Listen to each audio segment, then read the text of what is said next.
Namaste, my dear brothers and sisters. My name is Ramesh Bijlani. I stay and work at Sri Aurobindo Ashram, Delhi branch. We have in the ashram these days a guest, Aditi Kaul, who is a highly qualified psychologist. She has a PhD in psychology and she considers herself to be a perpetual student. But she has also started teaching psychology at the Auro University in Surat. We'll be having a discussion. Apparently, she'll be asking a question and I'll be answering. But I'm sure she'll contribute to her own questions, answers to her own questions, and I'll end up learning more from her than she from me. First, I will request you to start with whichever you like. Sure. No, I have a lot of questions to ask, but I think I would like to begin with what is your take on how much we see around that there's a lot of information sharing in today's world, especially thanks to internet, that we know we have access to so much of knowledge. And especially when you talk about the psychological perspective or how to be a good person or how to be positive and all of those things.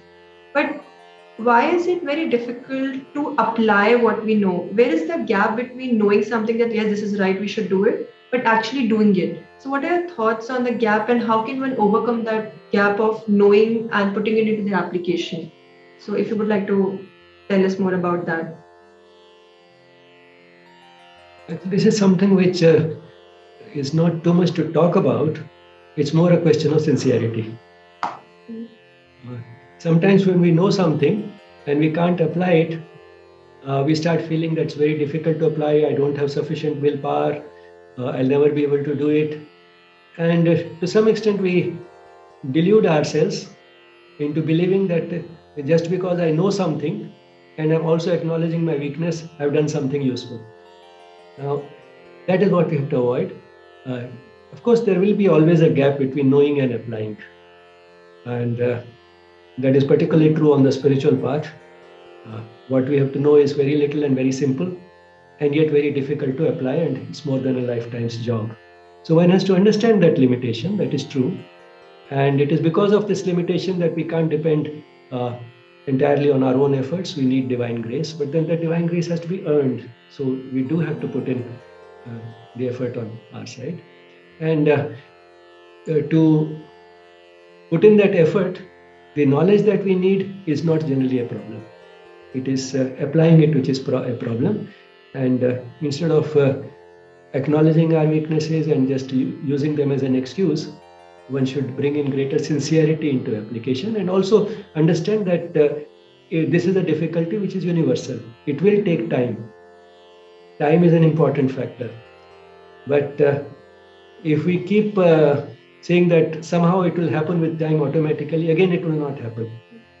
So because that will only mean that we do nothing, somehow time will take care of it. With time I'll be able to apply what I know.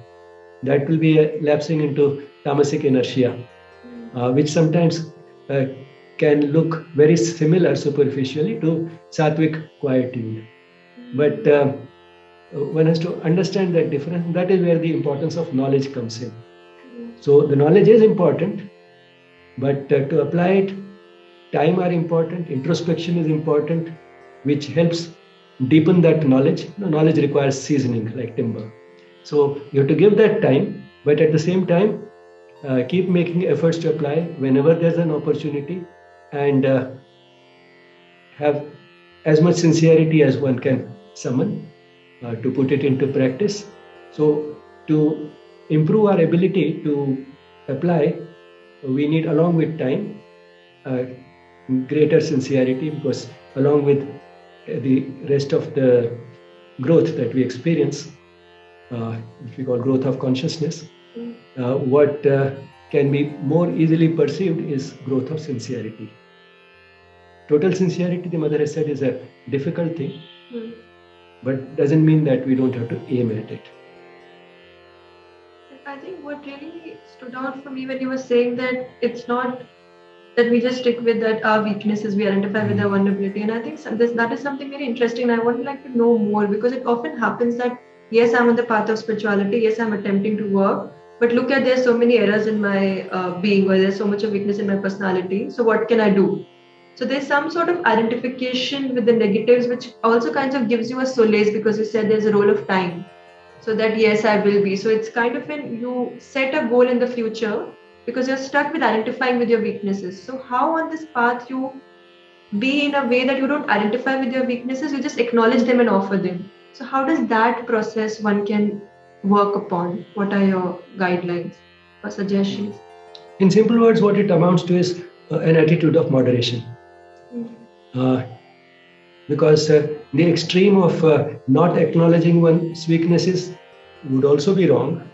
At the same time, using those weaknesses and just acknowledging them to the extent that we keep harping on them and use that as an excuse for doing nothing, that would also be wrong. So one has to both acknowledge and then work on them. And one way of working on our weaknesses is to try and replace them with their opposites. For example, anger can be replaced by forgiveness. Forgiveness is the opposite of anger, and so on. So replace them with a positive thing, which is just the opposite of the weakness. And also, if you can elaborate on the role of time, because as you said, it's a never-ending journey. How does one make peace with the fact that it is not that, okay, in this much time I will achieve this? I'm just offering, like as you said, with sincerity, that this is my aspiration, I want this, but I don't know when will it happen. So how does one make peace within the uncertainty of time and still continue to be sincere on the path? So how can one make that journey? Time is an important aid on the path of yoga. Sri Aurobindo has called it one of the 4 aids on the path of yoga. The other 3, you'll probably ask, what are the other 3? Yes. The other 3 are Shastra, which gives us the knowledge, and Utsah, that is enthusiastic effort. So effort is important. And the Guru. And the 4th is time. So time is one of the 4 important aids on the spiritual path. But then how much time? It's very difficult to say, because for each individual it can be different depending on the intensity of aspiration, the circumstances, and so on. So there's no fixed time frame that one can give, but what is important is to understand that it does take time, and that is why we need not only time but also the other 3 aids. And what we need from the Guru, apart from other things, is to be a channel for the divine grace. The grace is also important, because the fact is that we have a complex personality. The mind is pulling us towards what feels pleasant and good, but which may not be actually good in the long term or in real terms. The intellect is always vacillating, sometimes trying to save us from what may be wrong, and sometimes collaborating with the emotional part of the being in justifying it. So we have those weaknesses, and since our instruments, the tools that we are using are basically flawed and weak.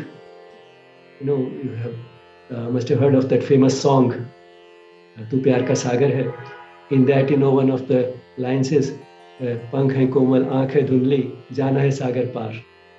A little fledgling bird, has weak wings and a poor vision, and yet wants to go across the sea.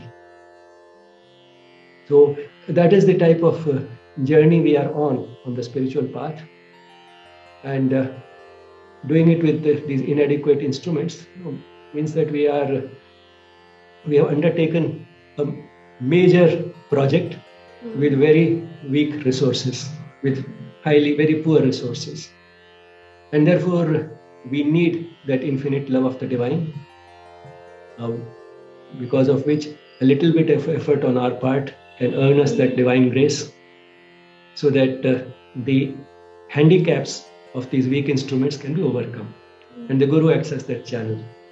So that's why, apart from knowledge and effort, the Guru and time both become important. Yeah, I think what I understand from this is there's a sincerity and aspiration, which is like the fundamental thing to begin with. And if we are really sincere in our aspiration, these things do come along and we keep working on the path, we keep working on the path. And you also touched upon the element of, which was very interesting, the idea of universality. That it's not just me who's going through this, or it's just not me who has this weakness, but it's a universal phenomena because we are more looking at the attribute and not identifying with it. So, how does one understand it in a better light that it's not just me, but it's more of the process? What are the ways to become aware of that? Well, I mean, the fact that it happens to almost every seeker on the path, these difficulties are experienced by almost everybody, is a sort of a consolation. And therefore, one should not be too self-critical.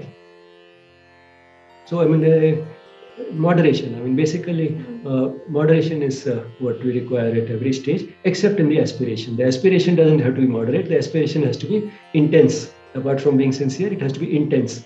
But at the same time, not impatient.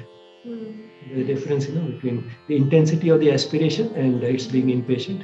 It should be intense, but not impatient. It should be a calm and steady, persistent aspiration.